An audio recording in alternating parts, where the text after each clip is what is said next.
what's happening in the US for MLA in particular in our marketing activities.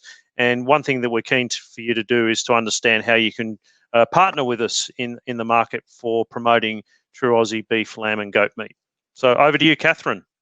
And thank you, Rob, and hello everyone. And sorry, my video is not working. I've been the problem child in the presentations today. However, I'm pleased to be able to at least tell you a little bit about what we've been up to in the market here, how we've been targeting both the food service operations as well as consumers and retail. Just a little bit about me, first of all. I'm the Business Development Manager in the North American office for Meat and Livestock Australia. And really as a team, we look after all aspects of business development as well as brand building. And so today, we're just going to take you through a little bit of a journey of where we're at right now in terms of the year that we've had. It's been quite an interesting year, and where we've got to and where we see next steps and where the future will lie for what we do in the market. If you could flip to the next slide, please, Rob. And the next one.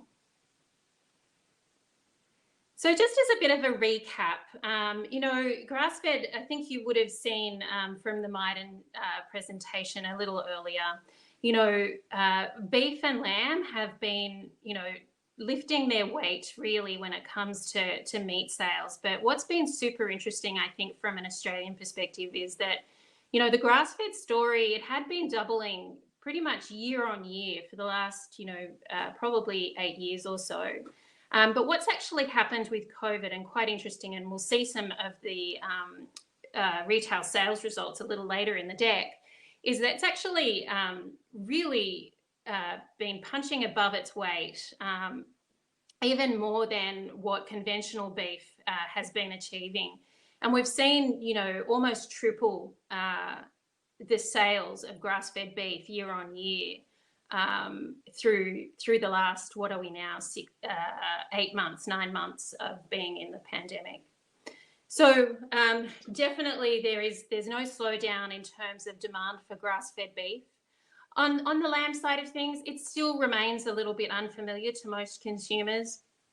We know probably 30 to 40% of Americans haven't even tried lamb. We know that when they do try it, it's always the first time they do, it's in a restaurant. So, we have an opportunity there to build on that courage in the restaurant space to actually get them to take it home.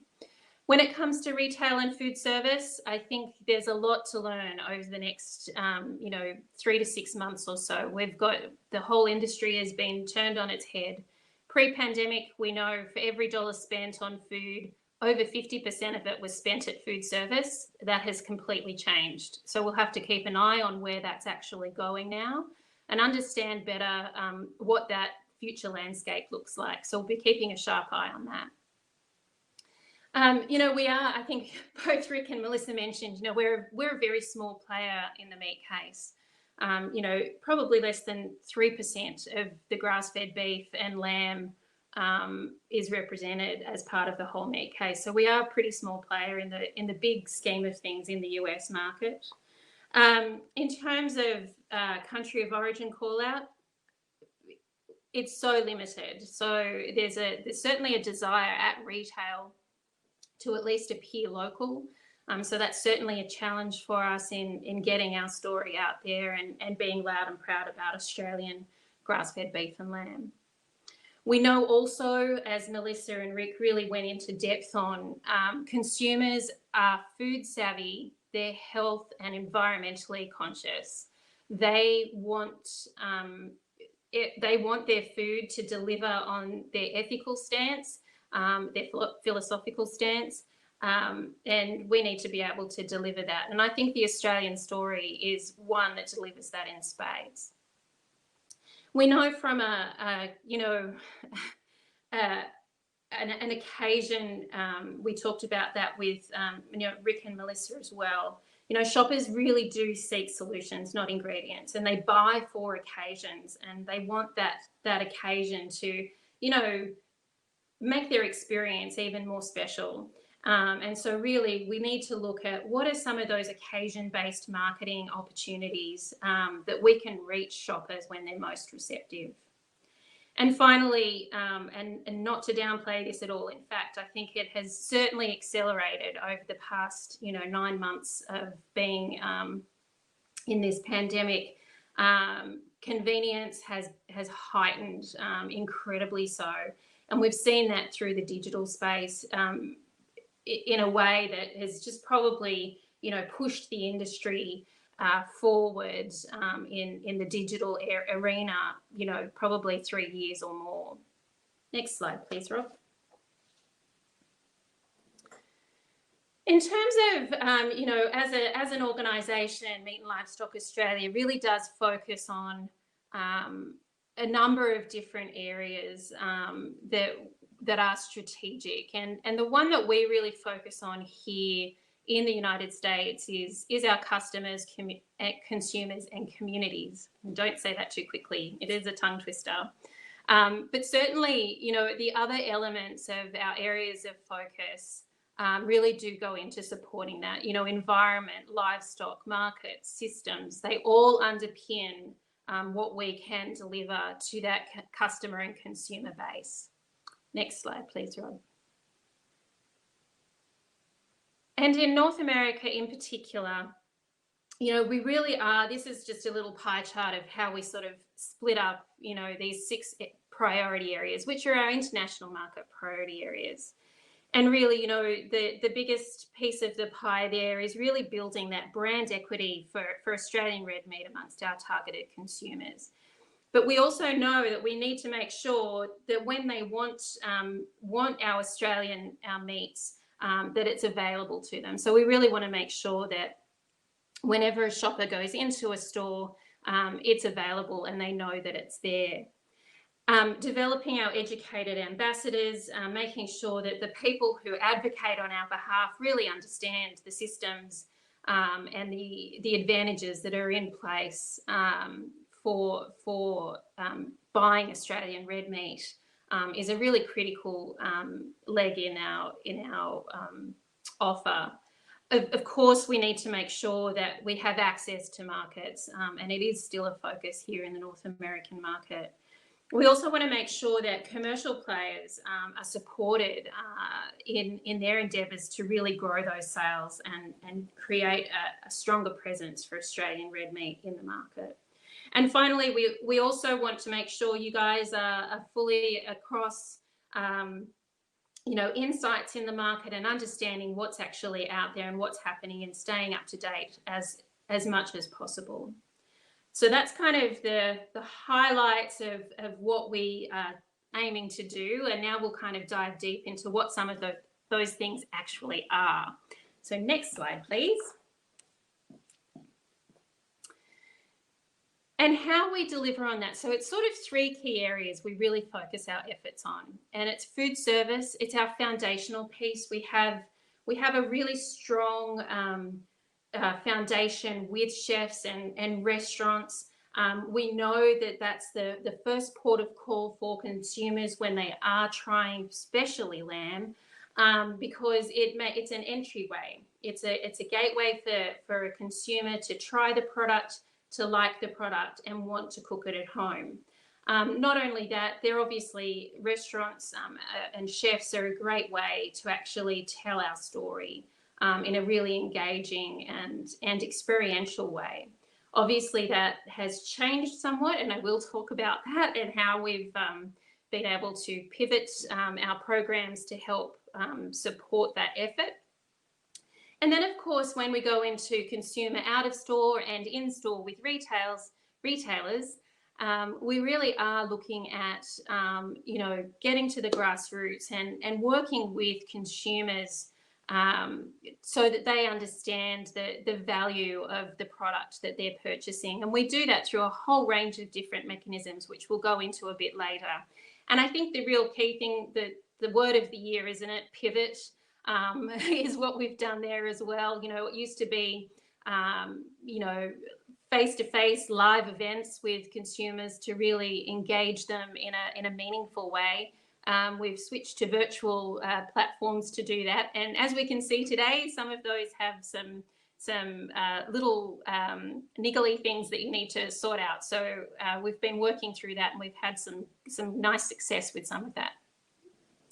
And then obviously at the retail end of the spectrum, we really want to make sure that those campaigns really are in the hands of consumers when they're ready to purchase. And I'll take you through a couple of what I think are pretty neat ideas around how we've been marketing at the retail level.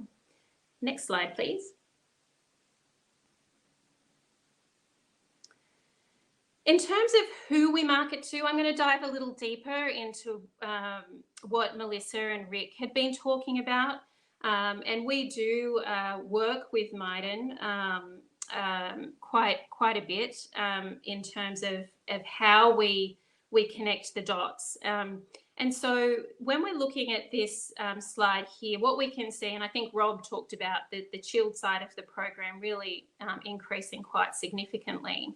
But what we can see here on the map side is where those key target cities are, the top cities for where grass-fed beef is sold.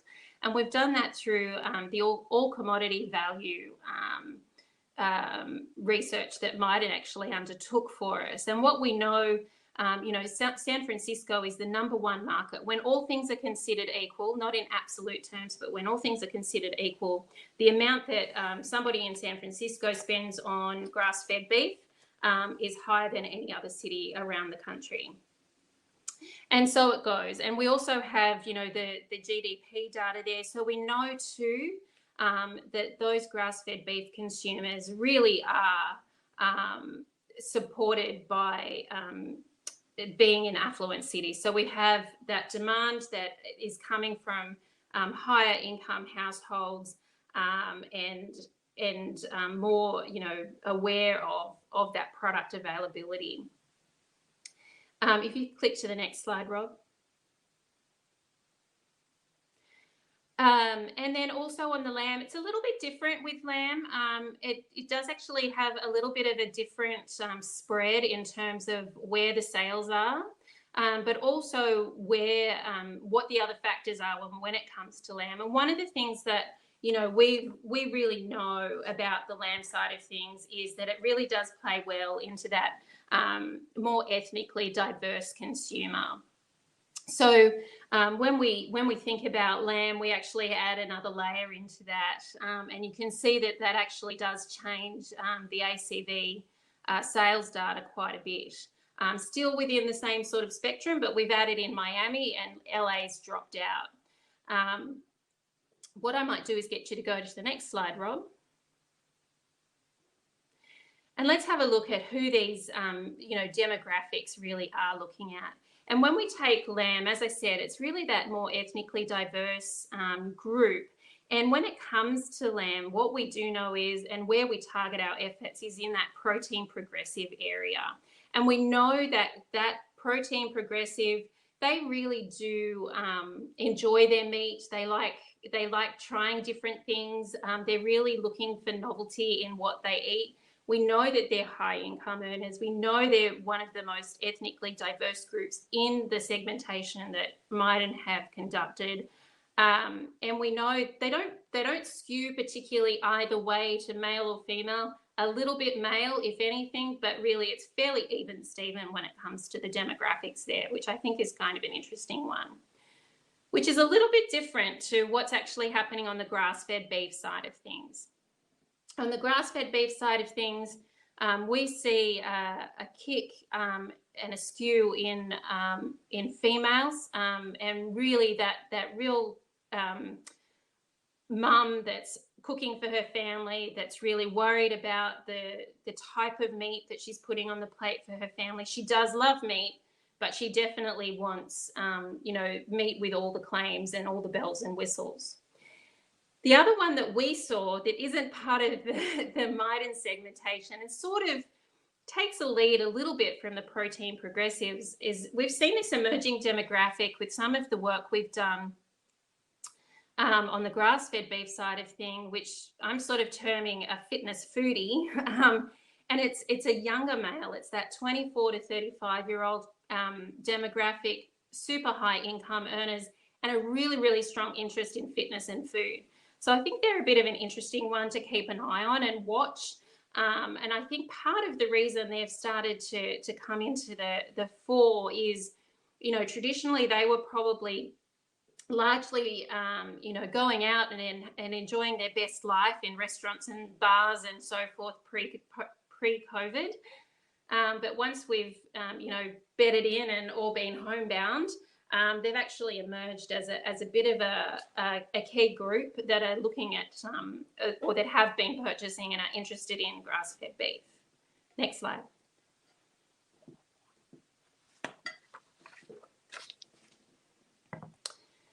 So now with all the demos out of the way, I'm going to have a little look at what the state of play is with the food service segment.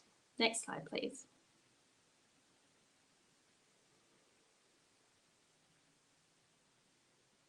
Oh, this is an old deck. We might need to switch out the deck, but what I will do is just sort of talk, I'll just talk a little bit more about, we might move on to the next slide, Rob. That's an old deck we've got going on the go here. I might see if tech support can actually bring up the new one. But what I will say is, you know, at the food service level, we really know what's happening from a chef perspective, and it is diverse in terms of how they're considering their outlook, and it does vary by segment. So really, you know, at the fine dining end of the spectrum, what we're seeing is obviously a real dive in, or a real dip in their business. We've seen a lot of, you know, those restaurants try to pivot to takeout. Some have been successful, others not so much. But then we have the other end of the spectrum with QSR and fast casuals. And what we know from that is that those segments actually, you know, they are actually doing quite well. And in fact, some of them have actually improved on the quarters this year compared to last year. So they've actually done quite well out of it. What we do know that's common pretty much across the board is that chefs are really concerned about labour and skill, and they have, you know, some real concerns around, you know, being able to actually make those staffing changes. They've reduced dramatically. We know that, and this has an impact on red meat from the perspective that, you know, they no longer have the labour and the skill to actually, you know, cut down any cuts in back of house. It needs to come in ready to go. They're concerned about food costs. They're trying to reduce the food costs even more. They're trying to reduce their menus. They're trying to consolidate some of those really large menus into something a little bit more accessible. So when they actually have an ingredient in their pantry, that ingredient actually works really hard and can be used across multiple menu items. So there needs to be a sense of versatility with that ingredient. We also know, again, they're really focusing on value and convenience with their diners. So they need to be really smart about what they're doing and how they're doing it. And they also, I mean, the landscape for them is very complicated. And we also know consumers are really, they have a sharp eye on sustainability and health. And the food service industry really understands that. So what we know is that from an Australian perspective, we actually sit really well and play really well into helping solve some of those core issues. We know that the product coming over from Australia is trimmed beautifully. We know that we have, you know, great systems in place that can guarantee that eating quality. We have amazing sustainability credentials that tell a very compelling story for their consumers. And we're backed by a very, safe and traceable system with a lot of QA to back it up. So we are a really highly valued proposition for some of these chefs, or all of these chefs. So with that in mind, just looking at, oh, there we go. We've got the latest one now. That's better than all my notes, isn't it? So we click to the next slide. So this is how we have traditionally, this is our strategy for business development in food service. Really, the first thing is we want them to know we exist. We want them to get interested in our products, and we do that through a number of mechanisms. We want them to trial the product. We want them to menu the product.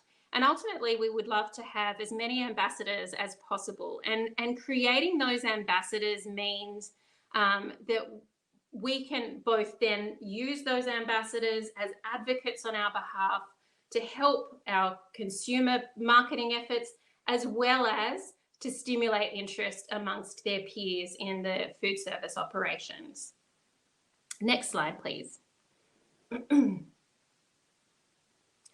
So some of the things we've been doing to continue to stimulate that interest in our products. I mean, it is still relevant to do this. We have to be present. We don't want to go away. We know that the industry is fractured right now, but we still want to be ever present and there as they come back online.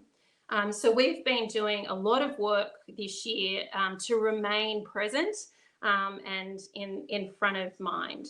And we've done that through a number of different ways. We've continued our trade advertising. So here in the US market, using all of the different trade magazines that target different segments of the industry. We've been advertising about our quality product, the versatility of our products, and and also just the inspiration that our product can bring to a plate. The other thing we've been doing is an active PR program. We've been achieving around 2 trade PR or earned media placements a month.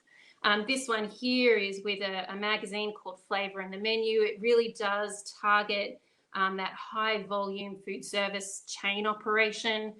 This is a beautiful lamb sandwich that one of our chef ambassadors actually created and was featured in the magazine. And the other thing we've been doing is there's been a number of conferences. I think there's a little bit of conference fatigue at the moment because there have been so many conferences for the food service industry to keep them educated, to keep them on top of what's going on in their industry and how they can be helped to bounce back.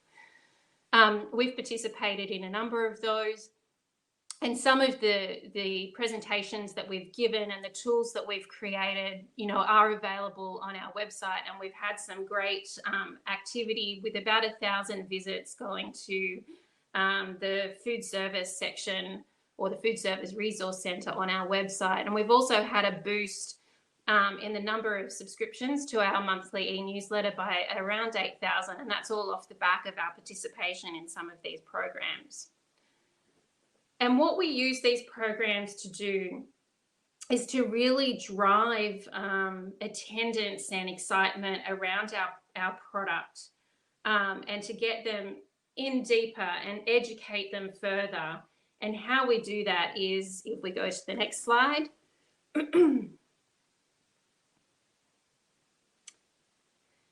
is to really give them a deep dive into all things Australian, obviously with the focus on Australian beef, lamb, and goat meat.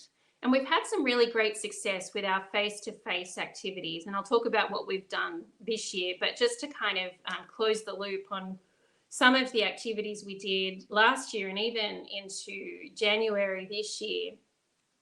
We ran an immersion program, a culinary immersion program, where they got immersed into, Aussie beef and lamb. And we actually drew a lot of the chefs out of our awareness or our awareness stimulating programs into this program. So we're seeing this pipeline effect of taking people on a journey with us. And in this journey, Last year, we had 31 chefs attend 2 of our immersions. They were representative of around 2,000 restaurants.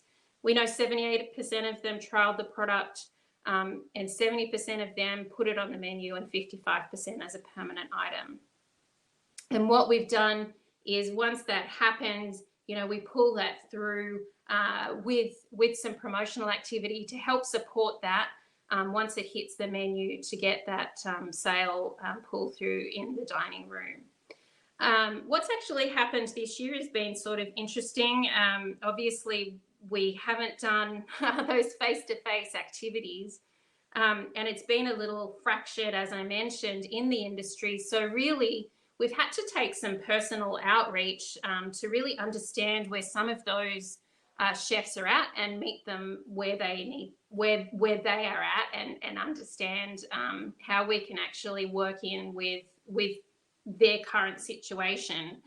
And what we've been able to do with that personal outreach is, we've really been able to run more custom promotions or custom ideations with them, custom training and education, and just over the course of this year, over the course of the pandemic year, I feel like it's pre and post, we've run a number of different ideations and education sessions specifically for some of those high volume chain accounts.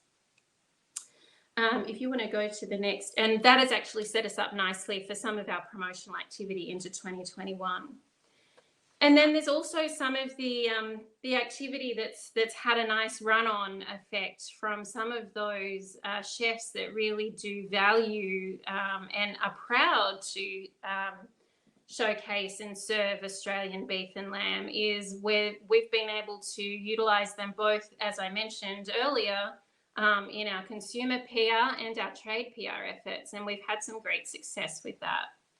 And these are just a couple of examples of where our chef ambassadors have really, gone out of their way to talk about why they love Australian lamb or grass-fed beef, as the case may be, and why they're proud to serve it in their restaurants. And I think that's a really strong way to position our product. When you know that an American chef is putting Australian on their product, that speaks volumes in terms of its quality and the message that delivers to consumers and other chefs. Could you, next slide? So there's a number of different resources I think that you'll find at your disposal. We have, and I'm sure many of you understand, the co-marketing program, but there's also the MLA donor company, which matches commercial dollars on true innovation. And then we also have a number of education and training assets and support that we can provide in the market. If you go into our Food Service Resource Centre on the trueaussiebeefandlamb.com website, you'll be able to have a look at a number of different assets there that you're very welcome to use.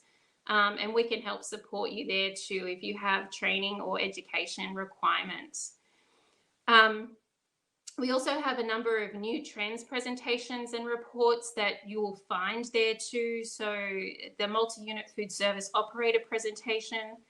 We had the Nation's Restaurant News Restaurants Rise presentation, and also MEES, which is the conference for hotel chefs.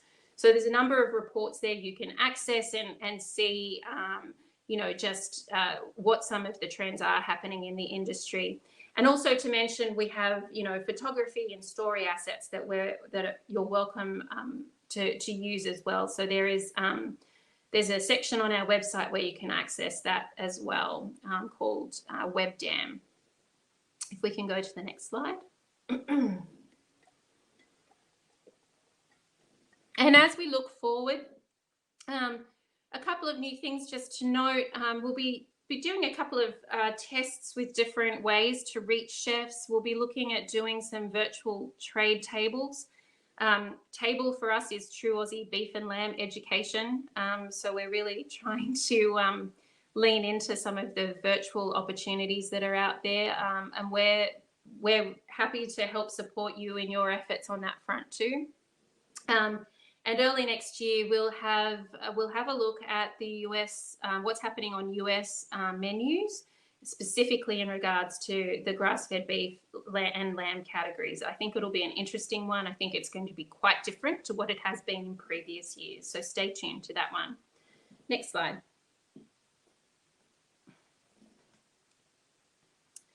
Now let's have a quick look at consumers. I feel like maybe I'm running out of time. I'm not sure what time I'm at. Anyway, let's keep charging on. I know I'm standing in the way between you and lunch or dinner or a drink. So let's keep going. Rob, next slide, please. Okie doke. So we did hear a lot about consumers from Maiden. And what I just wanted to point out here is just a little snapshot in terms of where consumers are at right now. We know that lamb and grass-fed beef actually are highly planned purchases. We know there's this evolution in home cooking. We know that we need to stay on top of the latest kitchen gadgets and diet trends. That's where consumers are at.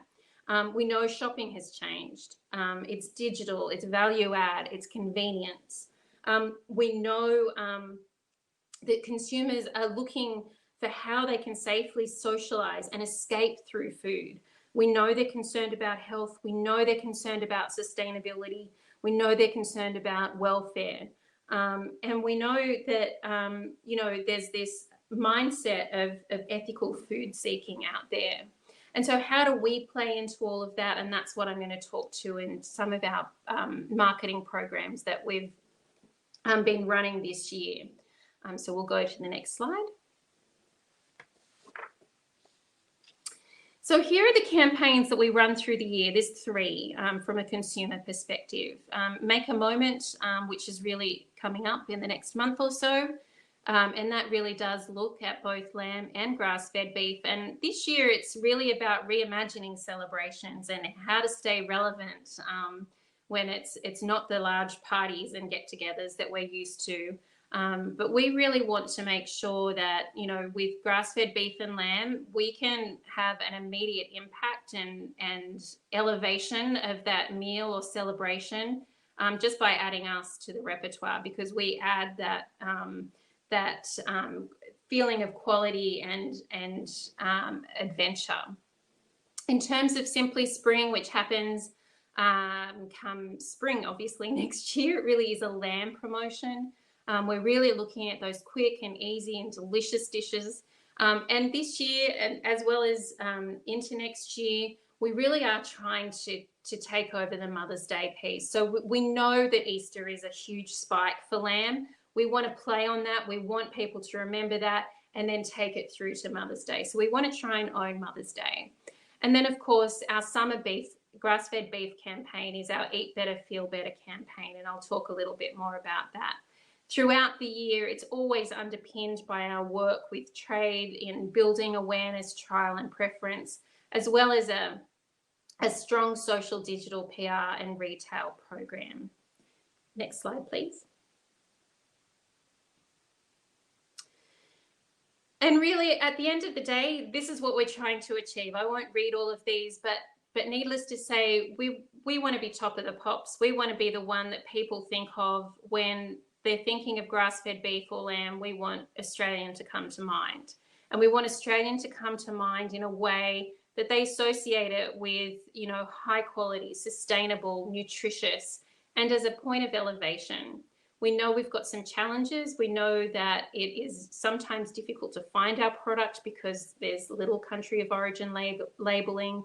It's only a small part of the meat case. But we want to try and ease that friction and make it as seamless as possible for consumers. Next slide, please.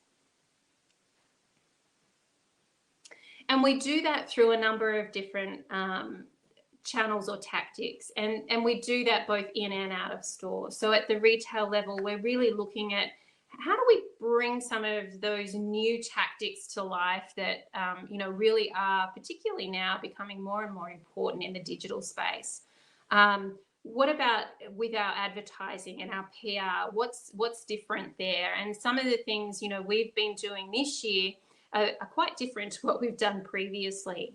On the social and digital side, we've just you know, really boosted up our activity in that area. It's not really different, it's just a lot more. And what used to be experiential or grassroots has gone virtual. So having a look at how do we take, you know, that experience and bring it into the home of a user. Next slide, please.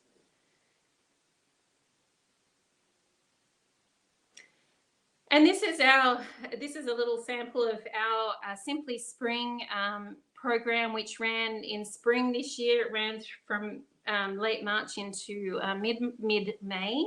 And it was really about educating consumers on the versatility, the ease, and the nutritional benefits of cooking with Australian lamb.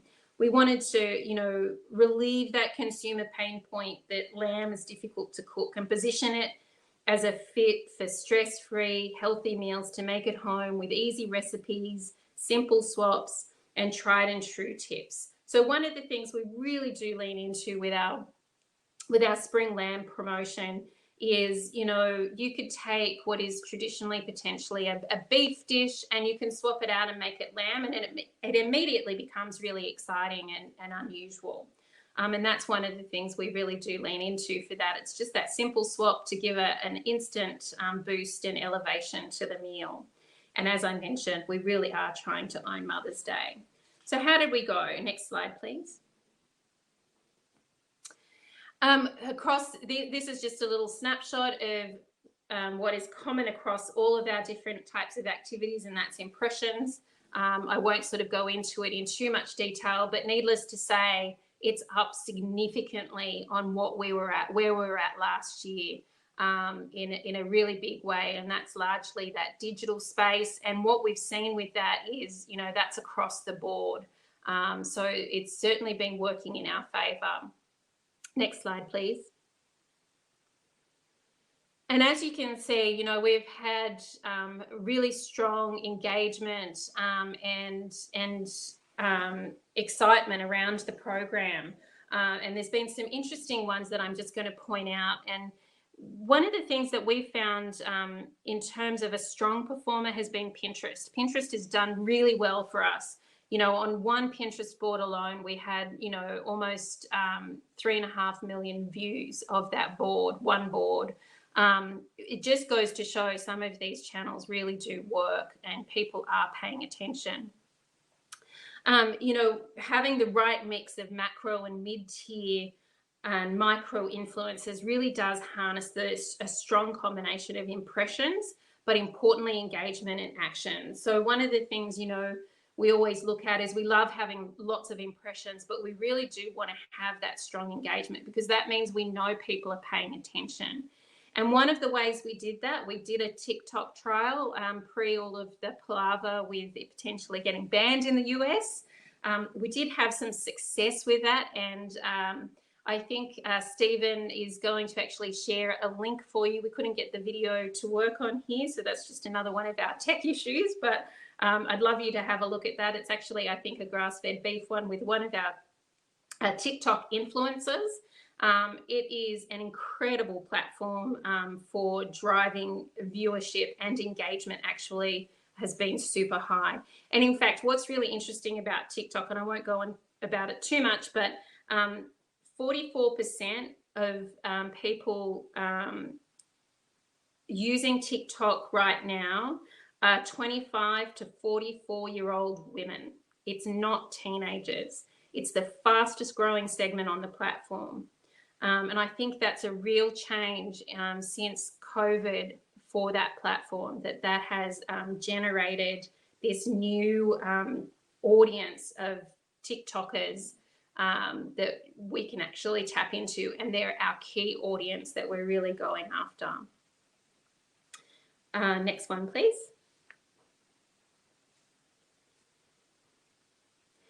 This is our grass-fed beef summer campaign, our Eat Better, Feel Better campaign. It really was meant to be looking at how we can educate consumers on the versatility, the ease and nutritional benefits of cooking with Australian grass-fed beef, and encourage them to add it to their list for the next grocery trip.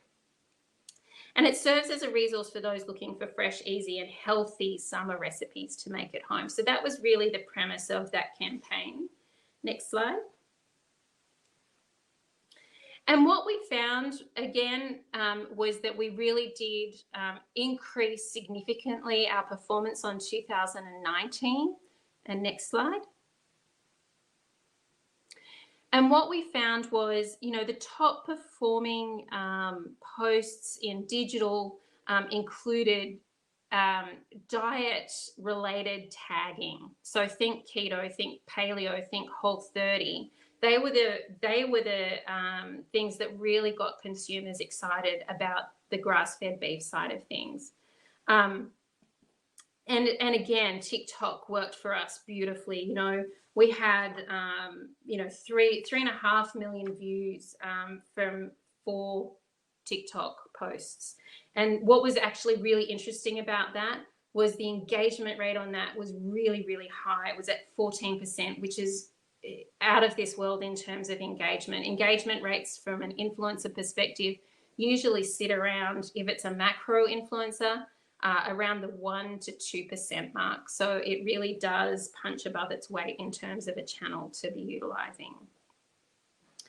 And this is where we discovered actually that 25 to 34-year-old man who's into fitness and food, they really came into their own through this campaign, and we started to see them kick up in terms of who was actually interacting and engaging with our communications on this campaign. Next slide. Next slide. That's the video. So if you're interested in watching a TikTok video, that's the one. So what's next? Our Make a Moment campaign, which kicks off in December and runs through January, is really about making any meal and occasion a moment and elevating it with Aussie grass-fed beef and lamb. And as I said, it's really about educating consumers on the ease of elevating their meals with one simple twist, adding Aussie grass-fed beef and lamb, and making sure that they put it on their list and put it in their basket. And that's the whole idea behind this next campaign. So hopefully you'll be able to join along and join in on some of those activities as they start to roll out. Next slide. I'm going to go to the next slide because I think I'm running out of time and probably speaking for too long. What I wanted to talk about was really some of the retail activities that we've been running. So one of the things we've been doing in the market here is taking a look at some of those more innovative ideas to market our products at retail. So, you know, it's not the traditional weekly circulars or the in-store signage. It's actually taking a bit of a different look. And some of the things that we've been trialing over the past year or two have been shoppable recipes. So this is where we do a takeover on a recipe network. Our ad pops up whenever, you know, in this case, a beef recipe gets searched, our ad pops up. And what it is, it's a click to cut functionality. So if that shopper clicks on, or that web searcher clicks on that ad, it'll take them straight into a shopping cart with a pre-populated basket with Australian products. And I'll take you through some of those results. So you really do get this true understanding of how well your advertising dollar is being spent and performing at from a sales perspective. The other thing we did was we activated personalized video. So we made videos personalized not only through the location, so in this case, Washington, DC, but they only clicked into gear when they were near a retailer that actually sold Australian beef or lamb. And that way we were able to kind of help drive them into those stores.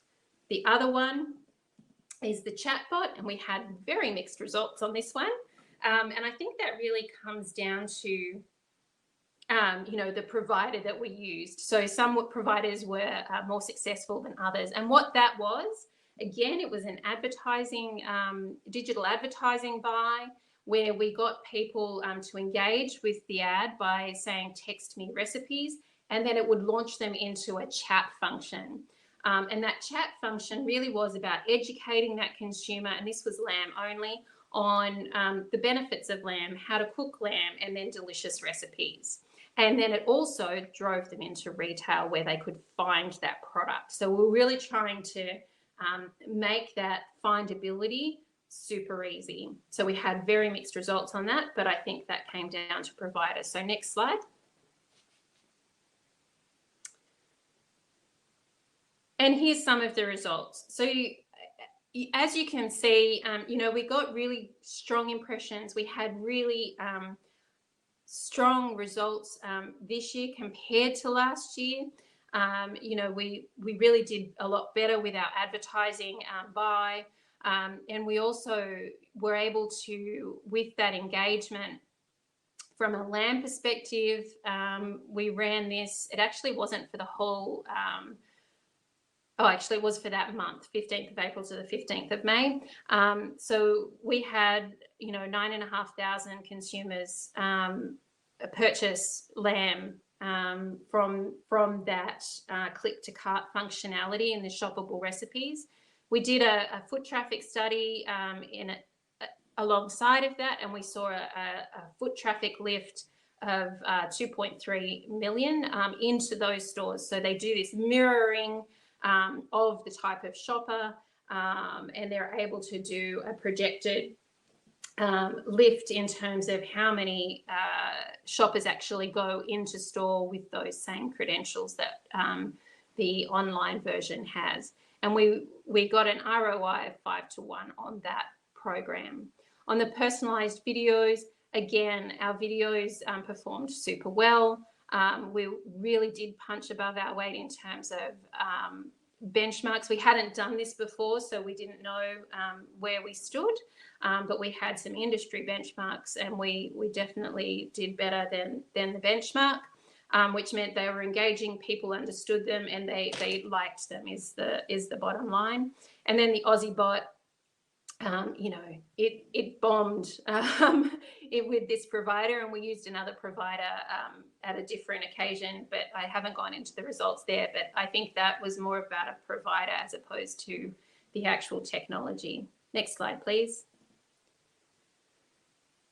And what we saw was, here's some sales data indicators, and really, what you can see is where we were, those 3 cities that we targeted, Miami, LA, and DC.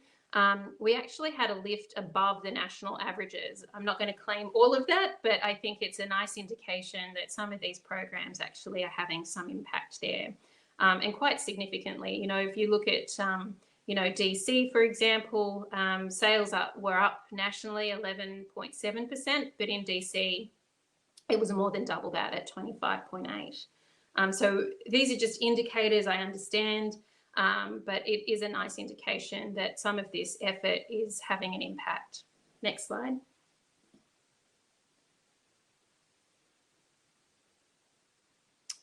And this is the summer beef campaign. And again, we ran shoppable recipes.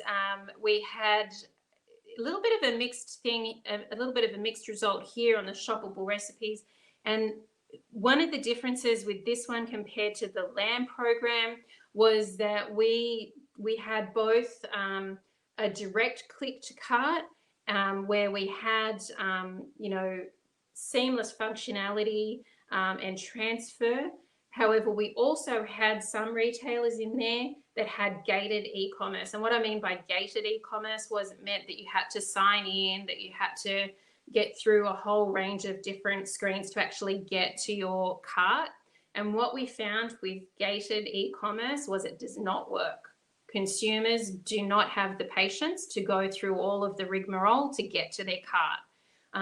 If they can go straight to cart, they're more likely to purchase. And that's what we found with this program is gated e-commerce just isn't very successful. In fact, it actually really bombed. And if you take that out of the program, we actually had really high click-through rates, but when you had it in there, it dropped considerably. And personalized videos. Now, this is an interesting one. The real learning here was we added a weather piece to this one. So personalized videos, just remember, were where if you are within a vicinity of a retailer that sells, in this case, Australian grass-fed beef, the video, and you hit a certain demographic and target that we pre-plug, that video will pop up in your feeds as you're in different media programs. And what we added into this one was a weather activation. So what I mean by that is if it was over, I'm trying to think, I'm going to get confused between Fahrenheit and Celsius, but it was like if it was over 25 degrees and sunny in your city, the ad would activate. But if it was rainy and miserable, would not activate. It was a grilling campaign, so it was all about grilling out. And what we found was we had extremely high click-through and video completion rates, well above benchmark levels. So we know that works, and adding that level of weather into the mix actually helped boost up that video completion rate even further. So let's go to the next one. I'm almost done, folks. And here's again, sales data indicators. And again, this is where you see, as I mentioned right up front, where we're seeing grass-fed beef really kick up in terms of sales compared to regular beef on store shelves. So, and nationally, even year on year, you know, it was up around that 73% mark. But when you look at those cities where we've done some work, it was up even further. So again, I think this is a lovely indicator of, you know, some of the work that's been happening and the awareness that we're creating and driving into stores. Next slide, please. So what's next? We're looking at a couple of different programs. And again, you know, we're looking for interest and involvement in all of this. So one of the areas we're looking at is working with retail dietitians. Working with them in terms of providing them with the assets they need to appropriately, you know, deliver on our messaging around why grass-fed beef, why Australian grass-fed beef and lamb, as well as some of the cooking classes. So they've gone virtual as well. They've taken their program into the digital space. We have a white paper on augmented and virtual reality use at retail. We're looking at how we might develop an interactive labeling trial, and also what's the difference between a macro and a nano influencer to actually drive to store and sales. So, you know, macros, excuse me, macros are traditionally, you know, very high volumes, lots and lots of eyeballs, but much lower engagement. Whereas a nano influencer could be any one of you out there that has, you know, 200 or 300 or 400 followers, but you would have much, much higher engagement. You probably have a lot more sway to delivering that message and driving your mates into the store to buy Aussie products. So we're just looking at how does that weigh out and how does that impact on the drive to store and sales. Excuse me, next one.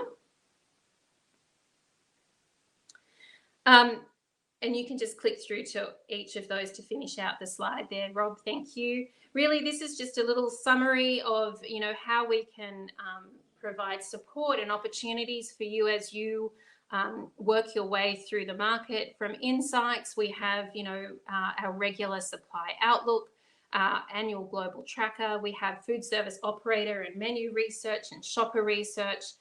There's a lot of resources at your disposal to use on that. From a food service perspective, we have, as I mentioned, those assets that really help engage chefs on the Aussie story and why it makes sense, along with photography and then customer ideation and virtual. We're going virtual all the time around all of that sort of thing. Education opportunities as well. And at the shopper, diner, consumer end of the spectrum, really trying to make sure we can point out at every turn where to buy, what to look for, and what you can use in your home meal preparation inspiration there. And then in terms of funding support, co-marketing program, MLA donor company, and those innovation programs. And that is or we're working on. And that's it from me. Thank you. Thank you, Catherine, and thank you also to the audience for your patience, and I do appreciate that some of these technical challenges can be a bit frustrating, and well done, Catherine, for getting through some of those challenges. So we're just going to have a very quick break for about 2 minutes, and then we're going to assemble all the speakers on stage and answer some of the questions. So if you can just give us 2 or 3 minutes, say if we'll probably be assembling back at, well, probably closer to 7:15 US time or 11:15 AM Australian time. So thank you.